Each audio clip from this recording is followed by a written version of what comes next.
Buenos días para todos. El día de hoy con mi compañero vamos a estar hablándoles sobre los temas de qué es un higrómetro resistivo y qué es una magnetoresistencia, los fenómenos que abarcan estos sensores, las aplicaciones que tienen en la industria y demás complemento del tema.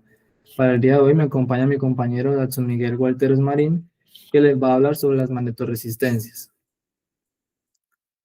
Para empezar sobre el tema de los higrómetros resistivos, pues tenemos que definir qué es la humedad. Entonces, la humedad es la medida de vapor de agua presente en la atmósfera.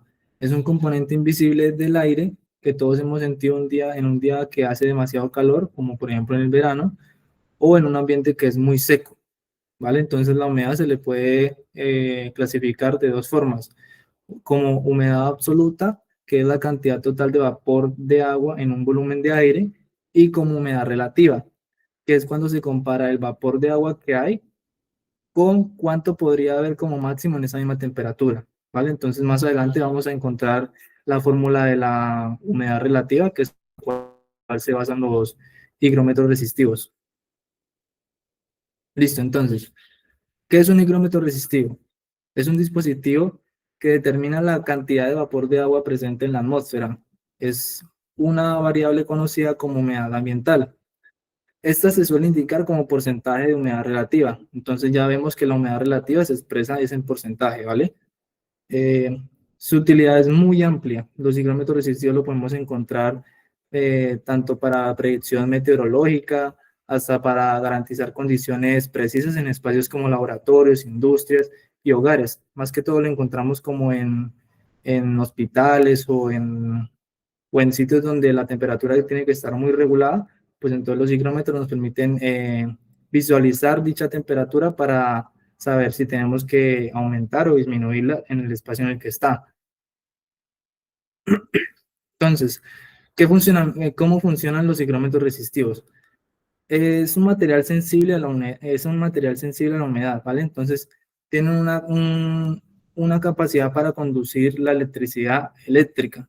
¿Qué sucede? Cuando este material varía su capacidad para conducir la electricidad, entonces la resistencia cambia también. Al medir este cambio, el instrumento puede decirnos qué tan húmedo está el ambiente en porcentaje, como ya habíamos dicho, en humedad relativa. Entonces, estos higrómetros tienen un material fundamental que es el material higroscópico. Es un material sensible a la humedad y es semiconductor, ya que su función es absorber moléculas de agua en el aire y alterar su capacidad para conducir la electricidad dependiendo de la humedad que esté presente, incluso en ambientes que parece tener poca humedad, ¿vale? Eh, Tenemos esta es la fórmula de la humedad relativa, ¿vale? En donde es igual, la humedad relativa es igual a rho sub W sobre rho sub S por el 100%, en donde encontramos que rho sub W es la densidad de vapor real y rho sub S es la densidad de vapor saturación. Y tenemos esta curva característica, lo que nos indica que los higrómetros resistivos no son aptos para medir en todo el rango de la humedad relativa de 0 a 100%. Su funcionamiento seguro, o sea, en donde dan una lectura certeza, es cuando están hasta el 90%. Después del 90% de la humedad relativa, el sensor se expone a niveles superiores de, ¿cómo diría? Como de error, en donde provoca cambios irreversibles en su resistencia eléctrica y por tanto su precisión de medición es incorrecta. Es como podemos mirar en esta gráfica de la curva característica. Cuando miramos que está a mayor resistencia es cuando tiene muy baja humedad relativa, pero cuando tiene menor resistencia es cuando más humedad relativa hay en el ambiente. Ahora vamos con las magnetoresistencias. Entonces, la magnetoresistencia es una propiedad que tienen ciertos materiales, especialmente los semiconductores, de cambiar su resistencia al aplicarse un campo magnético externo. Entonces, se les conoce por el acrónimo MRS, Magnetic Resistance Sensor, que es está constituida o hecha por una película delgada de una aleación metálica ferromagnética, que normalmente está hecha de una aleación, que es la que más se utiliza, que es el níquel-hierro, en el cual hay un 20% de hierro y un 80% de níquel. Y su resistencia varía entre un 2 y un 5% al aplicarlo en campo magnético. Ahora, la magnetorresistencia se magnetiza de una determinada dirección y forma un ángulo de 45 grados, que es en el que logra una máxima linealidad con respecto a la corriente que circula por ella.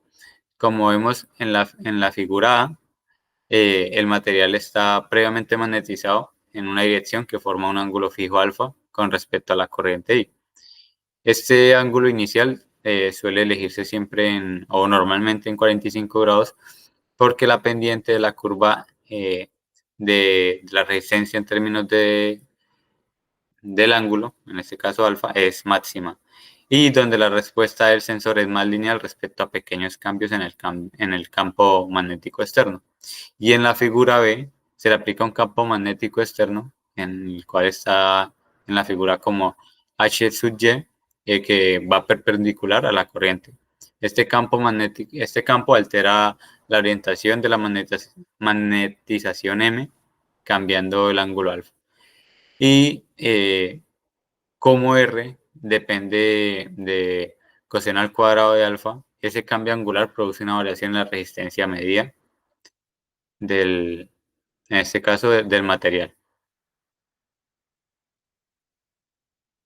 Ahora, la relación entre la resistencia y el campo magnético está dada por esta ecuación que tenemos acá, en la cual R es la resistencia total del material y R sub 0 es la resistencia que tiene, o la resistencia mínima cuando el campo está perpendicular a la corriente. O es más conocida como la resistencia base inicial. De delta sub R o la diferencia de R sub O es la variación máxima de la resistencia, que representa el máximo cambio de la resistencia debido al efecto de magneto resistivo, es decir, cuánto puede aumentar la resistencia cuando el campo cambia desde 0 hasta su valor máximo H sub O.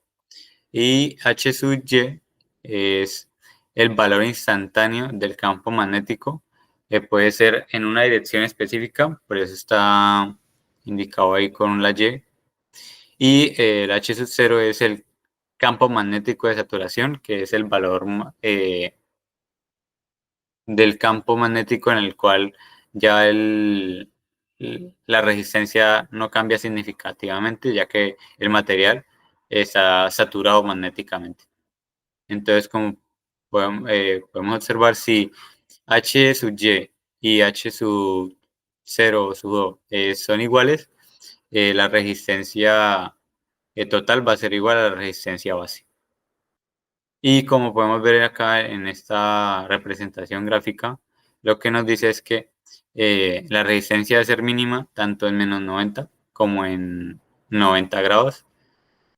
Y la resistencia va a ser máxima cuando esté en 0 grados, ya que el coseno de 0 nos va a dar 1. Ahora, los sensores magnetorresistivos se caracterizan por alta sensibilidad en la detección de campos magnéticos, amplio rango de temperatura en el cual pueden operar, una gran estabilidad y un margen de variación o offset muy reducido, y baja sensibilidad a la tensión mecánica. Las aplicaciones principales de la magnetorresistencia es la medida directa de los campos magnéticos, medida de otras magnitudes a través de variación de campos magnéticos, y son excelentes para medir desplazamientos lineales y angulares en condiciones ambientales extremas en aplicaciones de automoción y maquinaria, como ruedas dentadas, varillas de metal, levas, etc. Vale, eso es todo. Muchas gracias.